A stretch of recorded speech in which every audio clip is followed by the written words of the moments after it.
एक मिनट के लिए इमेजिन करो कि तुम्हें लुक्स मैक्सिंग के बारे में कुछ भी पता नहीं है। ये हंटर आइज क्या होती है, हॉलो चिक्स क्या होता है, और जॉ लाइन, ये एंगल वो एंगल, तुम्हें कुछ भी पता नहीं है। और मैं तुमसे आके पूछता हूँ कि शाहरुख खान गुड लुकिंग है या फिर जॉर्डन बैरेट, तो आपका आंसर ऑब्वियसली होगा कि शाहरुख खान ही बेटर लुकिंग है। क्योंकि आपको एकदम से लगेगा कि यार जॉर्डन बैरेट कौन है, अबे भाई ये ऐसा क्यों दिखता है, अब नॉर्मल चीज लगेगी आपको एकदम से, क्योंकि आपने कभी भी वैसे बंदों को देखा ही नहीं है। आपको लुक्स मैक्सिंग के बारे में पता नहीं है, आपको हॉलो चिक्स के बारे में पता नहीं है। आपको एकदम से उसकी पिक्चर दिखा दूँ तो अबे ये कौन है, उसको आप उतना अट्रैक्टिव कंसीडर नहीं करोगे अगर तुम्हें लुक्स मैक्सिंग के बारे में पता नहीं है। तो अगर तुम्हें मेरी बातों पे विश्वास नहीं है तो चलो तुम जॉर्डन की फ़ोटो और शाहरुख खान की फ़ोटो लेके तुम्हें अपनी मम्मी से या फिर पापा से या फिर इन कॉमन तुम्हारे फ्रेंड से किसी से भी तुम पूछ लो कि कौन सा बंदा अट्रैक्टिव है, तो उनका आंसर होगा कि शाहरुख खान ही बेटर लुकिंग है, अनटिल एंड अनलेस उनको लुक्स मैक्सिंग के बारे में पता नहीं है। तो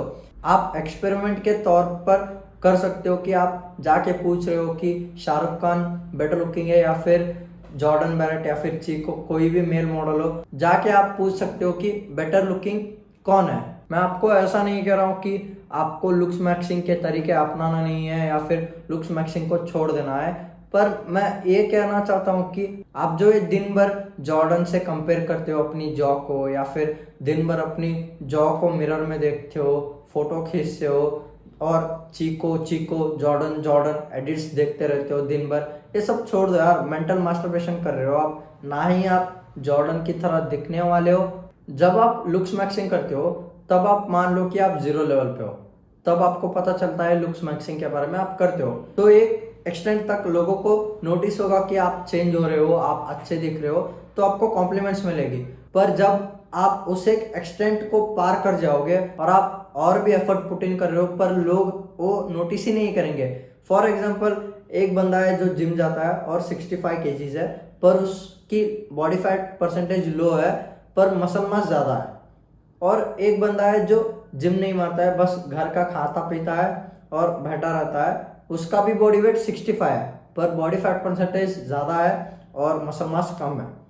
तो अगर वो दोनों कपड़े पहन के खड़े हैं तो किसी को पता ही नहीं चलेगा कि इस पे मसल मास ज़्यादा है और इस पे मसल मास कम है। दोनों एक एक्सटेंट तक सेम ही लगेंगे अनटिल एंड अनलेस जो जिम जाता है वो बंदा अपनी शर्ट खोल दे और उसका मसल वो शो करे, तो लोगों को पता चलता है। वैसे ही जब आप लुक्स मैक्सिंग करते हो तो एक एक्सटेंट तक लोगों को पता चलता है, उसके बाद उन लोगों को पता चलता है जिन लोगों को लुक्स मैक्सिंग के बारे में पता है, जिन लोगों को हंटर आइज क्या होती है, जिन लोगों को गोनियल एंगल क्या होता है, वो सब पता है। उन्हें पता चलता है कि हाँ आप इम्प्रूव हो रहे हो और वो आपको कॉम्प्लीमेंट्स भी देते हैं और आपकी तारीफ भी करते हैं। पर जो एक नॉर्मल बंदा है जिसे लुक्स मैक्सिंग के बारे में पता नहीं है, उसे कुछ पता ही नहीं चलेगा आप में क्या इंप्रूवमेंट हुई है एक एक्सटेंट के बाद। आपको हमेशा 80-20 रूल को याद रखना है। आप 20% एफर्ट पुट करके 80% रिजल्ट्स पा सकते हो। अगर आपका पर्पज है आप बस सोसाइटी में अट्रैक्टिव दिखना चाहते हो, बेसिकली लड़कियों को अट्रैक्ट करना चाहते हो, तो आप बस 20% एफर्ट पुटिंग करो और 80% रिजल्ट पा सकते हो।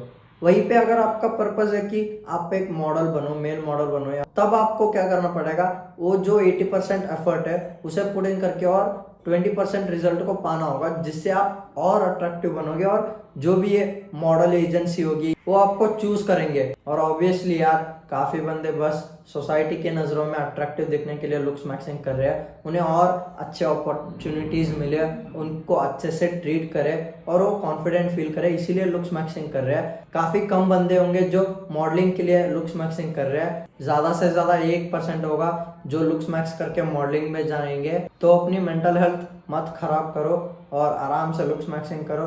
जितना सोसाइटी को अट्रैक्टिव दिखना है आप दिखोगे। That's it, love you.